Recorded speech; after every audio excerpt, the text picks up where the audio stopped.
In this video we'll talk about a powerful new control in the UX component in version 12. You can see here that we have a UX component and we have a tree control.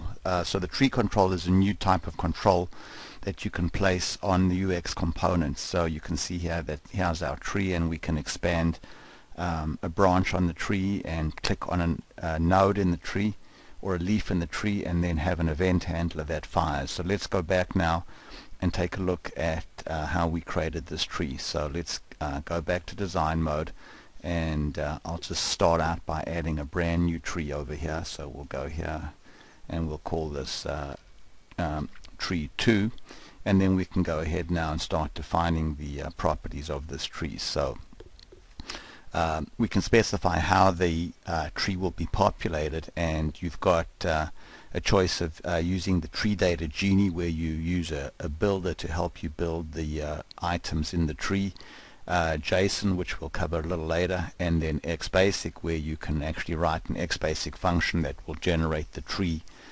dynamically.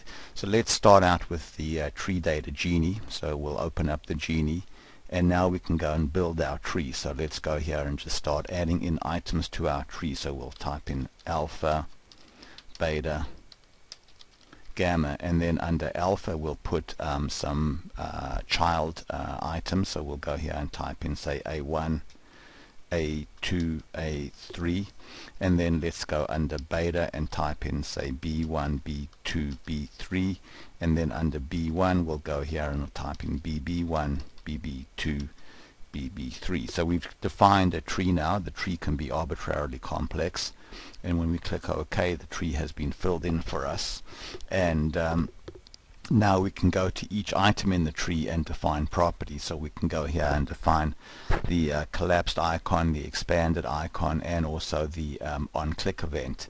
Then also you can see that each item in the tree has security associated with it. So you can say that this item can only be seen by someone in the sales group, and if you put security on a branch, then if that user is not in the right group, then not only is the branch taken out, but all of the child items are also removed at runtime. So by putting security on a branch, you can affect a big portion of the tree. And then when you're building the tree, you can go to any item in the tree and either demote it or promote it. So it's very easy to build the tree here. Let's just go and fix that typo over there. So from this tree definition now, you can see, if you want to see what the actual JSON looks like that drives this tree, you can press the show JSON button, and you can see here is actually the JSON definition of that tree.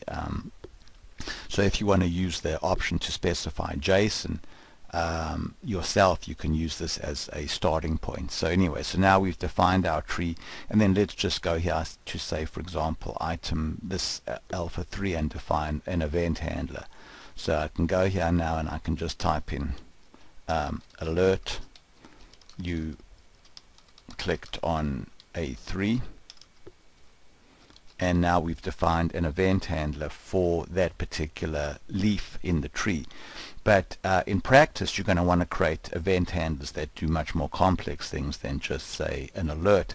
You might want to have an event handler that opens up another grid or prints a report or something like that. So when you go to create the event handler here, you can use these options here to use action JavaScript. So by using these two options, define action JavaScript and run action JavaScript, you can make your event handlers do arbitrarily complex actions. So let's go now to run mode and look at our tree. So here's the tree that we just defined. You can see that we can expand all the branches, and when we click on A3, you can see that we get the event handler. So what we've shown here are the basics of creating a simple tree, and in the next video we'll show some of the other options for the tree. Thanks very much for watching. So we're continuing our discussion now on the new tree control in the UX component, and we've discussed how you can define the items in the tree using the tree data Genie. So let's now talk about how you can define the items in the tree using a JSON string that defines the tree items. So we'll choose JSON over there now, and then we'll open up the JSON editor over here, and we can now type in the JSON directly, or we can start out with some sample JSON. So let's go ahead and insert some sample JSON over there and go and run it. Now we can see now we have a tree. When we expand this item over here, the icon changes from the closed icon to the open icon, and then here we have the items that are children of the first branch, and then we've also got a image on the first item over here. So let's go back now and examine the JSON. So I just should point out that when we click on A3 we get an event. So let's go back now and look at the JSON. So you can see here's the JSON. So the first item in the tree is A, and it has a collapsed icon and an expanded icon, and it has children.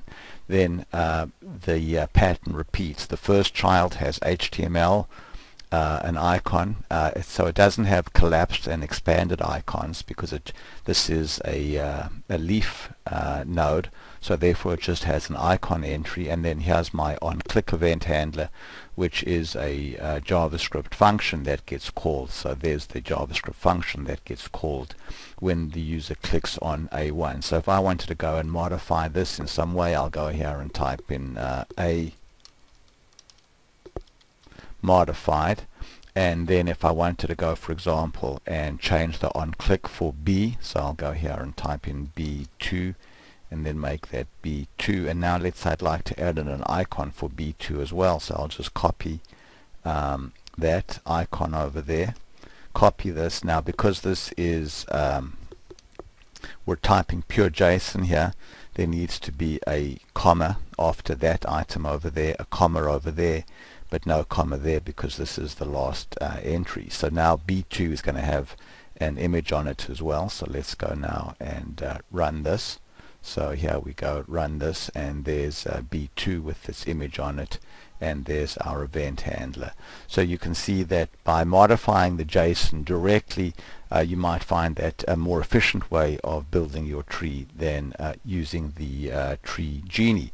But yes, there's also a third way of defining the tree, and that's using XBasic. So with XBasic you can create highly dynamic trees where the actual tree definition is constructed on the fly by executing an XBasic script.